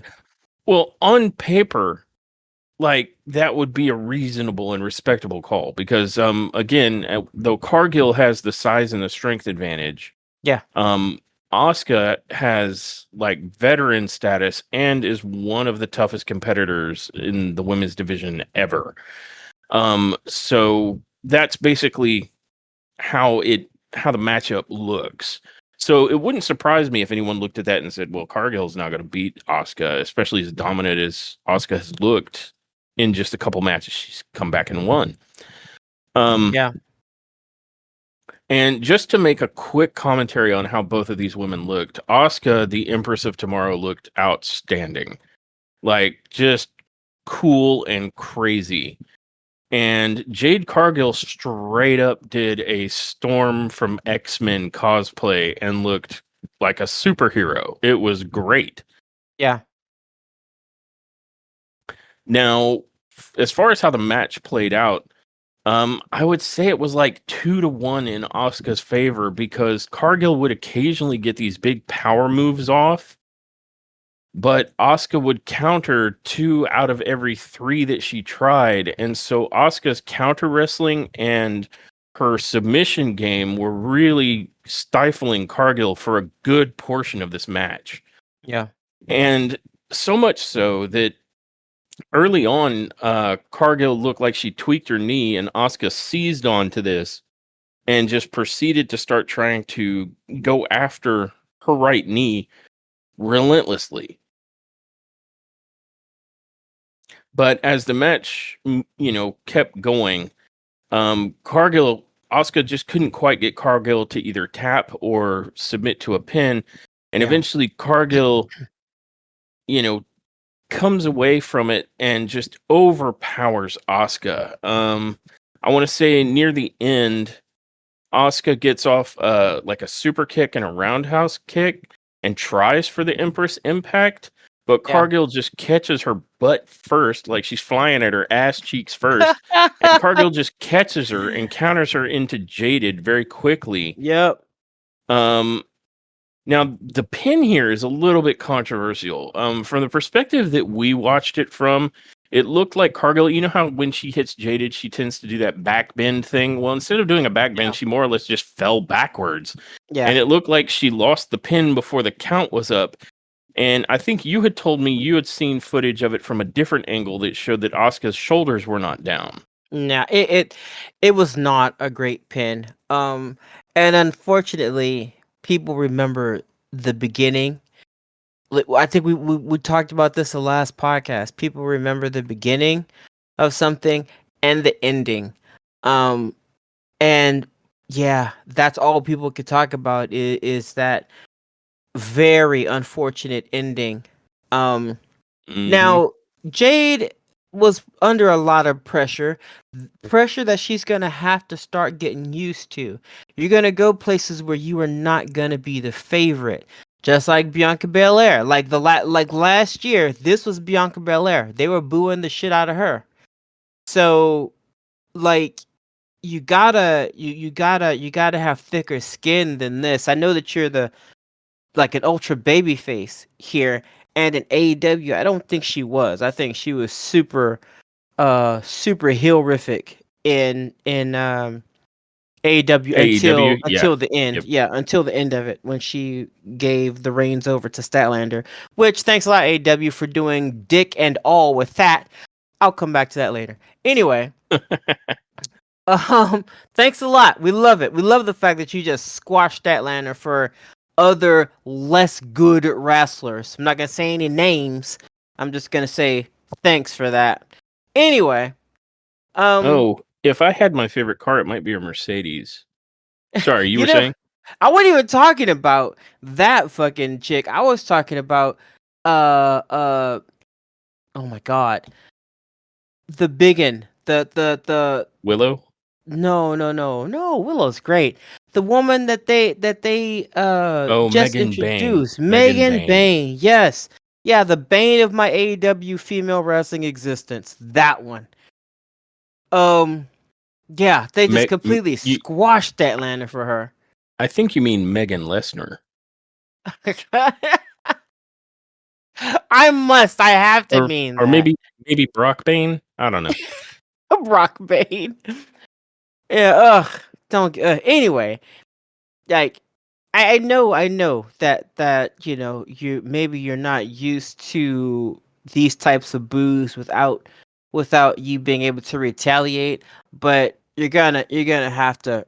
I don't know why I'm talking to her like she's listening, but she's gonna have to get over it. Like it's gonna happen.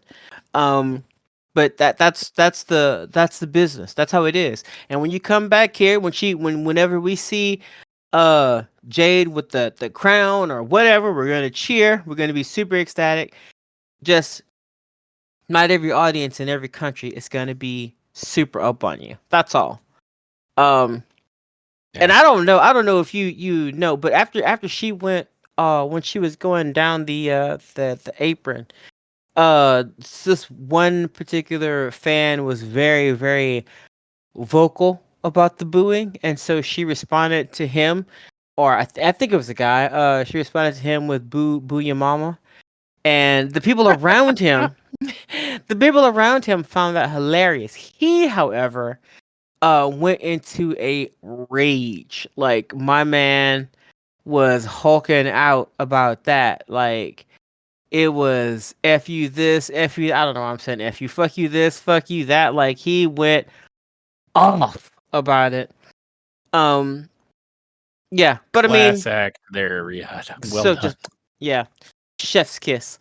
Um, yeah, just again, I wasn't that crazy about the audience. Which is crazy because I remember liking their vibe a lot more last year. I don't know. You know what? Yeah. Again, many marijuanas ago. Maybe I'm just tripping Well, balls and I don't know. But yeah. in any case, she uh other than the finisher, which is I'm sorry, it is a big deal because like we said, the beginning and the end are the two things that people remember the most. Yeah, Well, so and just to chime in real quick, wasn't yeah. it this same event last year where Randy Orton had a very controversial shoulders up pin with Gunter? Wasn't it? Oh, I think you're right. So is this event just going to be known for controversial pin covers? Was that King? I think you know what? I think that was. I think that was Night of Champions. So Yeah, unfortunately, Night of Champions has now this like 2 year legacy of controversial crap pins. That's yeah. not good. I mean, yeah. Look, Jade's nerves were, I'm sure, all over the place. She looked fantastic though. Cost that was the cosplay we had all been waiting for. Yep. Um, like we all saw it. Everybody saw it, you know. So yeah, yeah, but and Oscar looked good, and the audience really they Mhm. were really up on Oscar. I think they just like they really wanted her to win. She did not. Jade won. The I audience think didn't Oscar. give. I think Oscar surprised them. I don't think they were ready for Oscar. You don't think they? You don't think they were? No, Yeah, no. but you know, I thought it was a good match, but the finisher, big deal to screw up. Um, so for me, it's a big deal. It's unfortunate, Yeah. but you know, it's not the end of the world. Well, I will say this. I wasn't sure how Jade would wrestle against someone as seasoned as Asuka. And she looked good. The finish was rough. I agree. But if I take the match as a whole, it was probably one of Cargill's better matches. And Asuka looked great and Cargill looked great, except for that one part. And shit happens. There was other stuff that looked pretty bad from other people, Yeah, between SmackDown and Night of Champions. Yeah, what was it? Actually, I think it's coming up, and we can talk about that. So Cargill's little flub almost pales in comparison to some of the ones that are coming. yeah, But yeah, I I thought it was a agree. good match, and both women looked good, both in terms of their appearance and their performance. Yeah.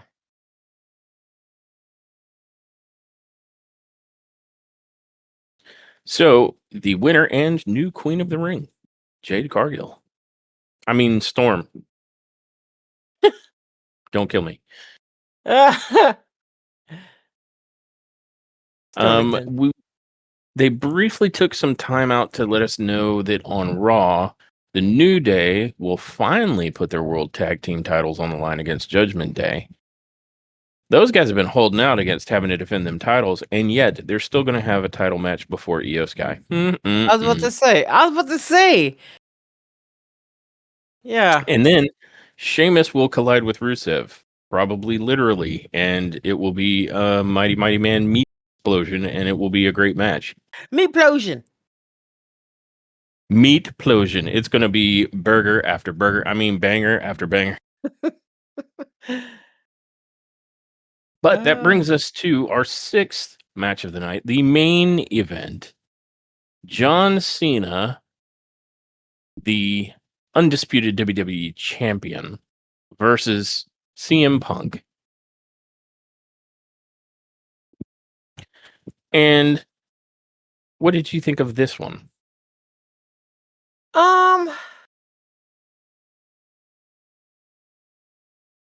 Okay, so this match, like all other John Cena matches since his heel turn, has pretty much the same ending.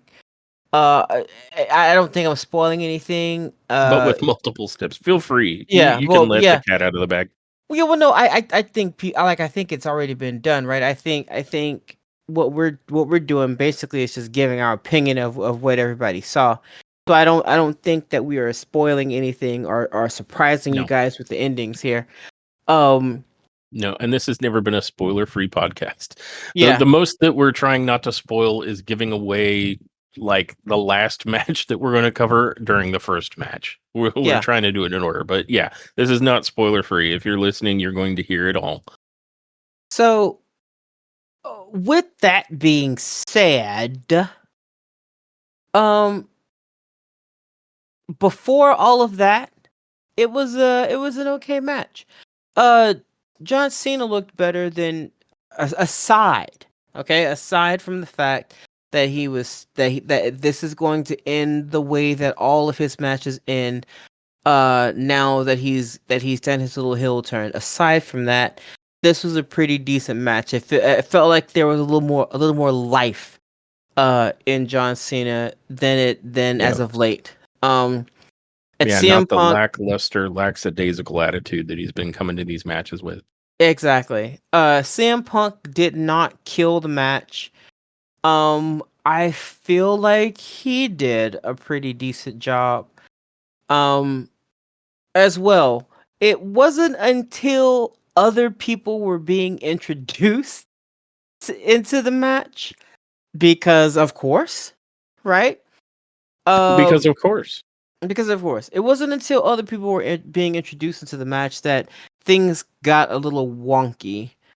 And Josh, you're more than welcome to take over from here if you'd like to talk about the moves and who flubbed what. Oh, there was some flubbage. Because there was quite a bit of flubbery, if you will. Flubbery indeed. Okay, so as you said, this was a pretty good match between Punk and Cena. You got, like, if you were ever a fan of the performance of Cena or the performance of Punk, they gave it to you, all of the stuff they do. You got to see the flying elbow from CM Punk. He did the running knee thing. He called for the go to sleep. He hit the go to sleep. Cena did 5 of the moves of death. One of them he tried twice. And hit Punk, I want to say, with like 2 AAs. At this point, I really don't feel like the go to sleep or the AA are considered a finisher because you need 27 of each of them to maybe get it done. That's something that's a more general gripe than just this match, but this match did have that where it's like, oh, you guys are no selling the shit out of each other's finishers. Great. But it was a pretty good match, and I agree with you. We saw more life out of Cena in this one. Like, this felt more like pre-heel turn mopey Cena. This was actually Cena. And, him and Punk were doing the dang thing. And then somewhere near the ending portion of the match, I want to say Cena is attempting to hit Punk with the, like, flying shoulders that he likes to do. And he hit him with I want to say one of them, and then he goes for the second one, and Punk ducks, and so Cena flies over Punk, because like Punk drops prone, I should say, not ducks, and Cena flies clear over him and obliterates the referee, and we're like, oh, here it comes. the outcome of every John Cena match. And so he immediately runs out and I want to say goes and gets his title belt. But for whatever reason, I don't think he ends up using it. And then was it right about this time that Seth made his presence known, I think, if I'm remembering it correctly?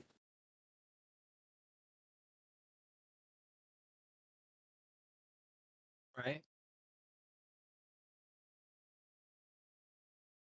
Is that correct? Yeah. Oh, okay. And sorry, it didn't come through if you had responded, so I was just waiting. My bad. Yeah. No, I did.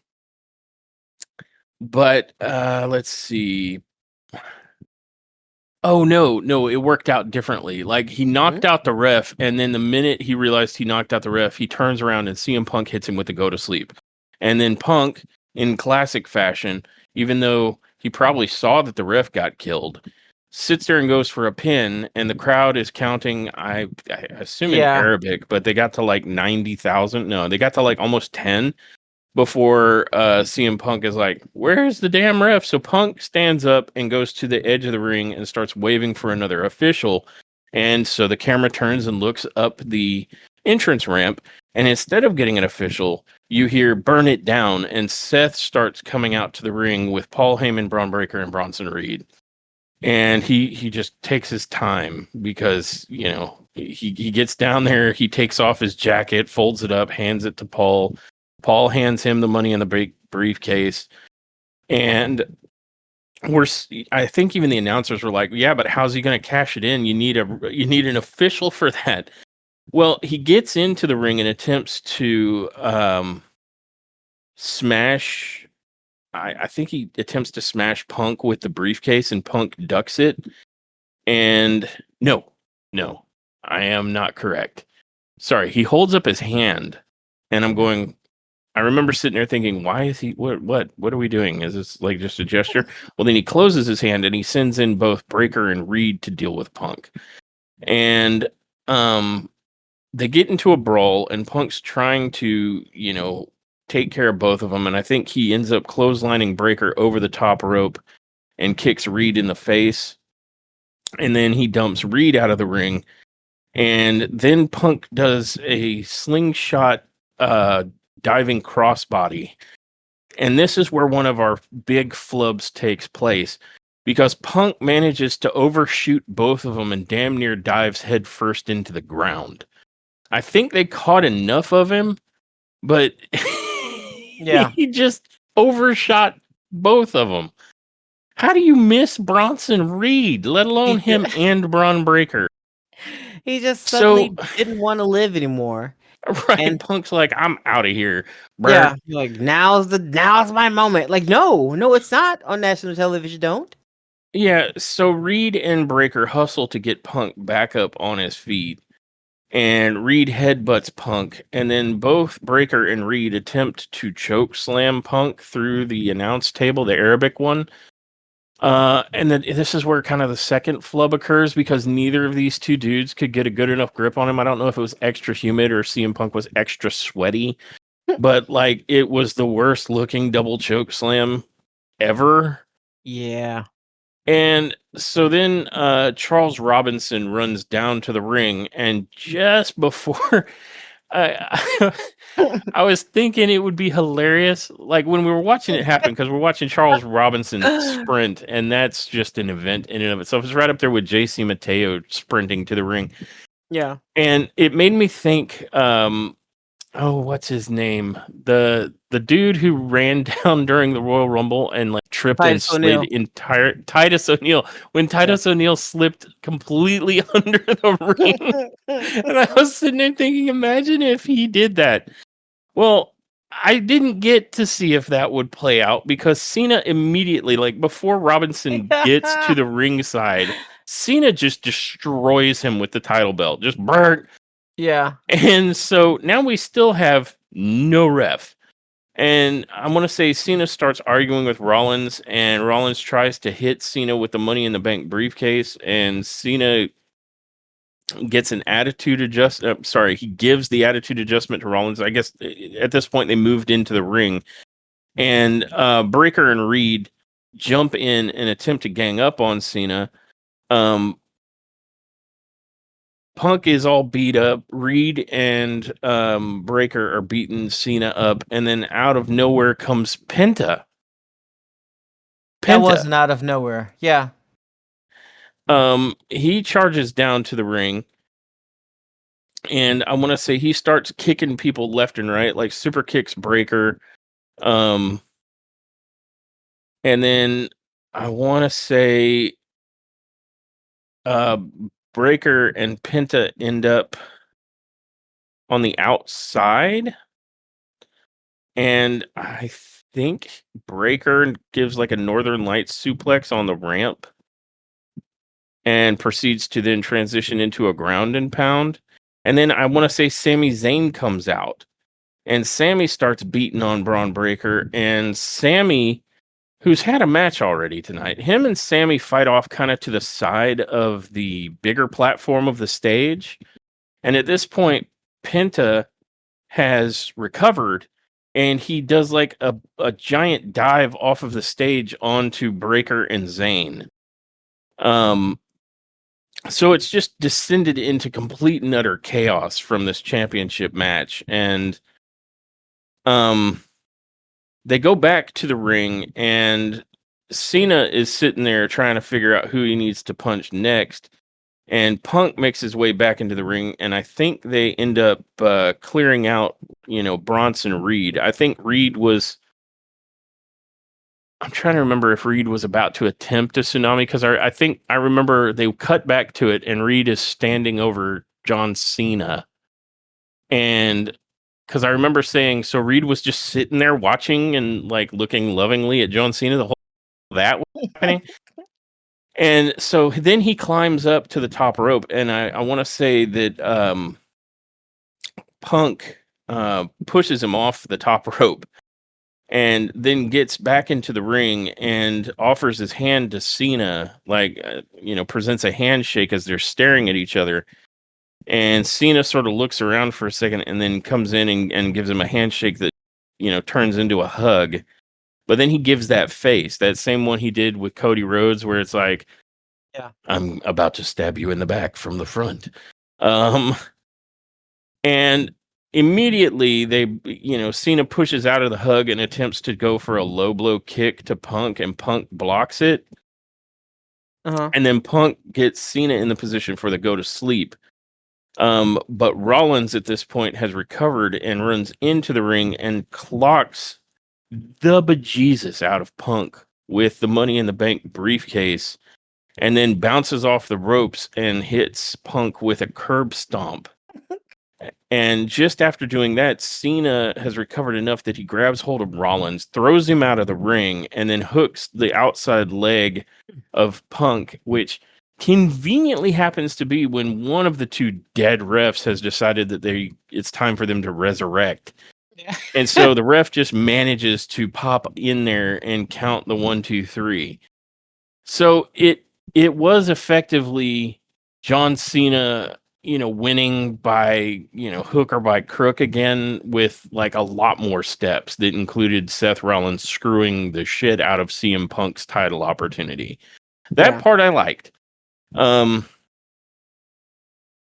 And we end up closing the show with Cena walking down the ramp holding his title belt, or walking back up the ramp, I should say, holding his title belt over one of his shoulders, and we're looking at him from behind, and then he gets to the top and he holds it up, and that's the show closer. Yeah. That was it. And that was WWE Night of Champions. And I'll tell you just right from the jump that I would give this show about an 8. Only because I mean, normally on PLEs or things like this, I'd probably go a little bit higher, like a 9 or whatever, but this was not a 9. The audience, I've said it before, and maybe I'm wrong, but I doubt it. I feel like the audience can make or break a show, and I don't think they did this one any favors. Um, I think the flubs also caught my attention enough for me to be like, "Damn, okay." Um, and then at PLE, I don't really want to see all that. But this was honestly just a better put together main event. Um, that's it. And because it was a better put together version of a main event, then I would give it probably a higher score. Like main event so far has been in the 7 category, 7 range for me. This probably a better throwaway PLE than say main event. So for that, I mean, I'd give it about 8 Nick Nubs. There were no real big like oh my god surprises. Not even when Hikuleo showed up, or when Deerface showed up. Like those weren't really like oh my god because you could even tell the audience was like who like so But other than that, like there was nothing for me to super hate about this show. It was decent. It was decent. And so because even though most of the matches were predictable, that's not necessarily a bad thing. Uh, most of them were done pretty well. I would give it an 8. All right. I can dig it.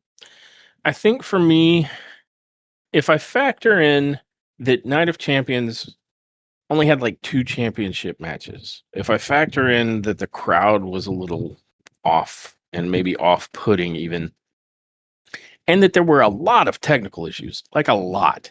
There were a lot of Um, technical issues. That's true. I didn't add that because if I were to do that, then so many AEW shows would just go straight down the toilet. yeah, Um. but I factor those in differently between the 2 promotions. One of Mhm, them has all the money in the universe and has been doing this a lot longer and should know better.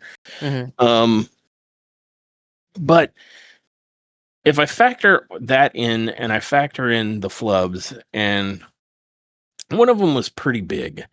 Um, I'm not trying to pick on Jade Cargill badly, but botching a finish is kind of a big deal. It Yeah, makes that's me true. wonder if we're going to see that come up in story the way it was acknowledged between Gunter and Randy, because I mean everybody saw it. Yeah. And then you had some dangerous looking flips like CM Punk just straight missing, the Bronsons was dangerous. And then their attempt to put him through the table, well, I guess he had super slippery neck, just looked bad. If I put all that together, um, I think this might be it teeters for me somewhere between a 7.5 because I've got enough to pick at that I'm loath to put it into top tier. Mhm. Um, because there was a lot that was cool, but it wasn't like the biggest PLE ever. It's like I think you said it best. This is kind of a throwaway PLE. Like this is Saudi is paying us a crap ton of money PLE. Yeah. Um, and there wasn't a lot of movement. And like the only belt that went anywhere was Jacob. And I think that might have been why that was one of my favorite matches, is because I know you weren't excited about Hikuleo and whatnot, but from a storyline perspective, I thought that changes the dynamic quite significantly of what Solo's been doing. And now a belt moved. So it creates in me a desire to see where they're going to go with this. Not to mention introducing Hikuleo finally. Like there's been rumors about that guy having to the WWE all the way back since Survivor Series Yeah. of last year. Uh, I'm still wondering if they're going to end up with Zillifa too, because I've heard that too, but we'll see. But that at least created some more interest in me. I was also the most interesting thing about CM Punk and John Cena. Like they talked all this like, oh, big rivalry for 9 billion years. None of that meant jack or squat to me. Because Cena's run as the heel has kind of made me go really cold on him. And I'm not into CM Punk.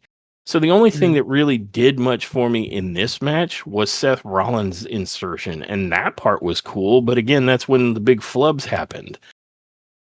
Everything else, I agree with you, could have just been like you said, Saturday Night Main Event. But I'm sitting here thinking several of these could have just as easily happened on SmackDown. You know what I mean? Yeah. Um, Sami Zayn and Karrion Cross didn't really manifest any stakes, at least not during this PLE. It just felt like, oh, we're finally seeing Karrion Cross. Oh, we're finally getting to see him not win. Again. Ripley and Rodriguez was very good. I don't have anything negative to say about it. As was Cody and Orton. So it was good, but I'm really loath to put it into top tier with as many quibbles as we have. I think the best I can do is a 7.5 neck nubs, which is not quite top tier. Okay. Because I don't know that anybody who misses this one isn't going to be able to get caught up watching Raw and SmackDown in the following week. And there wasn't any moment that was so defining here that you know what I mean. So Yeah. it wasn't terrible. A 7.5 is not terrible. It's just not top tier, and I Right. think Right. that's where it feels right for me because it's this. There's been other greater pay-per-views and PLEs this year that this does not deserve to stand next to in the same top tier rating. I hear you. I agree with that. So that has been our review of WWE Night of Champions. And I want to say thank you to everybody who has listened to this episode. And I would invite you to join us for our next episode, which will most likely be our coverage of Monday Night Raw. Until then, I don't think there's anything for me to do but roll the outro. Bye, guys. Thanks for tuning in to this episode of Top Tier Wrestling. We hope you enjoyed our deep dive into the latest WWE news and shows. You can find us on all major podcast platforms as well as our YouTube channel where we upload all of our episodes. You can also follow us on Instagram and X for updates and to join the conversation. Until next time, everyone, remember, wrestling is always better when it's top tier.